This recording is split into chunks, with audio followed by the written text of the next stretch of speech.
సుమన్ టీవీలో మీ business promotions కోసం ఈ కింది నెంబర్ను సంప్రదించగలరు.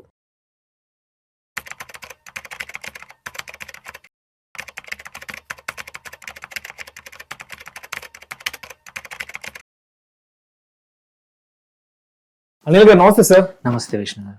అనిల్ గారు, ఈ వీడియోలో ఏవైనా కొన్ని కంపెనీస్ లేదంటే స్టాక్స్ ₹100 లోపల ఉండి డివిడెండ్ ఇవ్వగలిగే కంపెనీస్ ఏదైనా ఉంటే ఒకసారి లిస్ట్ ఇవ్వగలరు మన ఆడియన్స్ కి, కొంత ఎడ్యుకేటివ్ అండ్ ఇన్ఫర్మేటివ్ పర్పస్ గా? ఎస్, దాంతో పాటు ఏంటంటే నా సజెషన్ ఏంటంటే జనరల్ గా ఎవరైనా కొద్దిమంది కార్పస్ ఉంటే ఇట్లాంటి స్టాక్స్ తో ఒక 10-15 లక్షలు పెట్టుకుంటే ఏంటంటే 9% 10% వరకు ఈజీగా వర్కౌట్ అవుతుంది సంవత్సరానికి. అంటే అటు ఎఫ్డి చేసినట్టు ఉంటుంది, సైమల్టేనియస్లీ మీరు ఈక్విటీస్ మార్కెట్ నుంచి అప్రిసియేషన్ కూడా పొందుతారనమాట. అందుకోసమే ఇవి ప్రైస్ కూడా తక్కువ అండ్ కన్సిస్టెంట్ గా డివిడెండ్ కూడా ఇస్తా ఉన్నాయి. అట్లాంటివి తీసుకుంటే ఒక 1 పిఎస్యు బామరన్ లారీ, ఇది మల్టిపుల్ బిజినెస్ లో ఉంది, ట్రావెల్లో చాలా వాటిలో, టూరిజంలో వాటిలో ఉంది. ఇది లెస్ దాన్ 80 రూపీస్లో ట్రేడ్ అవుతా ఉంది అండ్ ₹4.30 లాస్ట్ ఇయర్ డివిడెండ్ ఇచ్చింది. ఇంకో కంపెనీ తీసుకుంటే క్యాపిటల్ ఇన్వెస్ట్మెంట్ ట్రస్ట్. సో వీళ్ళు కూడా ఇది ₹80 కన్నా తక్కువనే ట్రేడ్ అవుతా ఉంది. ₹26 ఇచ్చింది లాస్ట్ ఇయర్, 26 రూపీస్, అంటే దగ్గర దగ్గర 30% డివిడెండ్ లాస్ట్ ఇయర్ రూపంలో ఇన్కమ్ వచ్చింది.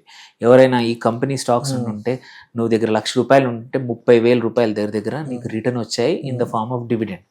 So it's great. అంటే ఎవరికైనా సరే ఇన్వెస్ట్మెంట్స్కి ఇట్లా రెగ్యులర్ డివిడెండ్ వస్తూ ఉంటే ఆ ఆసెట్ని హోల్డ్ చేయడానికి ఇంట్రెస్ట్ ఎక్కువగా ఉంటుంది. సో దెన్ ఇంకొకటి పిఎఫ్సి పవర్ ఫైనాన్స్, ఇది కూడా 100 కన్నా తక్కువ ఉంది, ఇది ₹12 ఇచ్చింది. So 12% 13% yield. అట్లాగే ట్రైడెంట్ లిమిటెడ్, ఇది కూడా అంతే, ఒక ₹11 ఇచ్చింది. ఐఆర్బి ఇన్ఫ్రాస్ట్రక్చర్, వీళ్ళు కూడా అరౌండ్ ₹60 దగ్గర ట్రేడ్ అవుతా ఉంది. 7.5 పర్ షేర్ ఇచ్చారు. అంటే దగ్గర దగ్గర 10% ఈల్డ్ వచ్చింది దగ్గర దగ్గర. So wonderful. 11-12% వచ్చింది. సో మీకు స్టాక్ ఉంది మీ దగ్గర, ఎట్ ద సేమ్ టైమ్ అంటే రెండు అంటే ఉండడమే కాదు, దాంతో పాటు వచ్చే బెనిఫిట్ కూడా పొందుతున్నారు. ఇంకొకటి ఏంటంటే Dainik Jagran group, paper, news paper and media group, వీళ్ళు కూడా ₹70 కన్నా తక్కువగా ఉంది. లాస్ట్ ఇయర్ ₹6 ఇచ్చారు. అంటే 8-9% దగ్గర దగ్గర వర్కౌట్ అయింది ఈల్డ్. వండర్ఫుల్. అండ్ ఇవన్నీ ట్రేడ్ చెప్తున్నాం, trade prices, they are not వాటి ఫేస్ వాల్యూ కాదు. సో ట్రేడ్ ప్రైస్ అంటే మార్కెట్లో ఇప్పుడు దొరుకుతున్న ప్రైస్కి, ఇది దొరుకుతున్న ప్రైస్కి ఇంత డివిడెండ్ వస్తుంది కాబట్టి ఈల్డ్ బెటర్ అనమాట, 100 కన్నా తక్కువ ఉండడం వల్ల. ఇంకొకటి వచ్చేసి హడ్కో ఒక ₹4 ఇచ్చింది. బిఈపి బన్సాలి ఇంజనీరింగ్ ప్రోడక్ట్స్ ఏదైతే ఉందో అది కూడా ఒక ₹4 ఇచ్చింది. ఇది కూడా ₹90 దగ్గర ట్రేడ్ అవుతా ఉంది దగ్గర దగ్గర. ఎన్ఎండిసి ఇంకో స్ట్రాంగ్ పిఎస్యు 80 కన్నా తక్కువగా ఉంది అండ్ ₹3.30 ఇచ్చింది. ఇంకోటి గోతి ప్లాస్కాన్ అని, వీళ్ళు కూడా ఓన్లీ ₹40 దగ్గర ఉంది, ₹2 ఇచ్చారు. దెన్ పీటీఎల్ ఎంటర్ప్రైజెస్ లిమిటెడ్, వీళ్ళు ఓన్లీ ₹40 దగ్గర ఉంది, వీళ్ళు కూడా ₹2 ఇచ్చారు.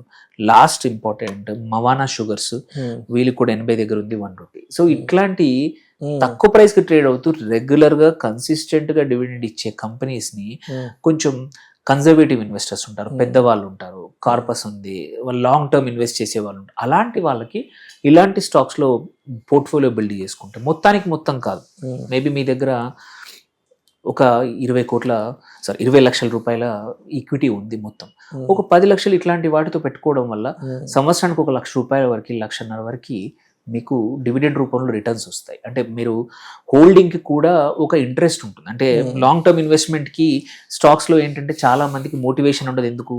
దాని నుంచి మాకు ఏం రావట్లేదు కదా, అది అప్రిషియేట్ అవుతున్నాయి కదా, 10 చేసాము, 6 అప్రిషియేట్ అయ్యాయి, 4 పోయాయి, అక్కడిదక్కడ సెట్ అయింది అనుకునే వాళ్ళకి ఇలా అడిషనల్ ఇన్కమ్ రావడం వల్ల ఎక్కువ రోజులు వాళ్ళ అసెట్స్, మంచి స్టాక్స్ని హోల్డ్ చేస్తారు అండ్ ఇంట్రెస్ట్ కూడా పెరుగుతుంది. అంటే నీకు ఈక్విటీ ఇన్వెస్ట్మెంట్ నుంచి కూడా నాకు కొంచెం డివిడెండ్ రావడం వల్ల నేను పెంచుతా పోతా ఉంటాను, నేను సేవింగ్స్ అన్నింటినీ ఇట్లాంటి పెంచుకుంటూ పోతే ఓవర్ పీరియడ్ ఆఫ్ టైం ఏంటంటే కార్పస్ పెరుగుతుంది, రెగ్యులర్గా ఇన్కమ్ కూడా వస్తుంది అనమాట. So thereby on the whole ఏంటంటే ఇన్వెస్టర్ అనే వాళ్ళు ఎవరైతే డివిడెండ్ హోల్డ్ చేస్తున్నారో they are long term investors, తొందరపడరు, ఎందుకంటే వాళ్ళకి ఎలాగూ డబ్బులు వస్తున్నాయి కొన్ని.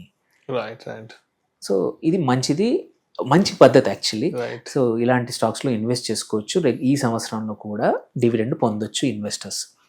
సో ఇన్వెస్ట్ చేస్తున్నామంటే ఏదో వాళ్ళు చెప్పారు వీళ్ళు చెప్పారు అంత గుడ్డిగా కాకుండా, పలానా ఫ్రెండ్ చెప్పాడనో లేదా పక్కింటి వాళ్ళు చెప్పాడని కాకుండా మనకంటూ కొంత ఓన్ రీసెర్చ్ ఉండి ఎవ్రీ ఇయర్ ఎవ్రీ మంత్ ఏ కంపెనీస్ డివిడెండ్ ఇవ్వగలుగుతున్నాయి, అదేవిధంగా అంటే మన ఇన్వెస్ట్మెంట్కి తగ్గట్టుగా 100 రూపీస్లో ఉన్న కంపెనీస్ ఏవి ఇవ్వగలుగుతున్నాయి, 500 రూపీస్లో ఉన్న కంపెనీస్ ఏవి మంచి డివిడెండ్ ఇవ్వగలుగుతున్నాయి అన్నది కొంత గ్రౌండ్ వర్క్, కొంత రీసెర్చ్, కొంత హోంవర్క్ అనేది మనం టైం స్పెండ్ చేసి చేసుకోవాలి. అంతేగాని ప్రతిదీ పక్క వాళ్ళ మీద ఆధారపడడం, వాళ్ళు ఎవరు ఇన్వెస్ట్ చేశారు మమ్మల్ని చేయమని చెప్పాను కాకుండా కూడా ఏదైనా సరే కొంత మన సొంత తెలివి మనం పెట్టుకొని మన అడ్వైజర్ని సంప్రదించి దాంట్లో ఉన్న మంచి చెడుల్ని వాళ్ళ ద్వారా తెలుసుకొని ఇన్వెస్ట్మెంట్ చేస్తే మంచిది అంటారు.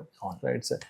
ప్రేక్షకుల విజ్ఞప్తి, ఈ వీడియోలో ప్రస్తావించబడిన అంశాలు కేవలం ప్రేక్షకులకు అవగాహన కొరకు, ఇన్ఫర్మేషన్ కొరకు, ఎడ్యుకేటివ్ పర్పస్ కొరకు మాత్రమే ప్రస్తావించడం అనేది. వీటిని రికమెండ్ చేయడం అయితే మా ఉద్దేశం కాదు. పెట్టుబడులు పెట్టే ముందు మీ అడ్వైజర్ని సంప్రదించి మాత్రమే తుది నిర్ణయం తీసుకోగలరని మా మనవి. నమస్తే సార్. నమస్తే.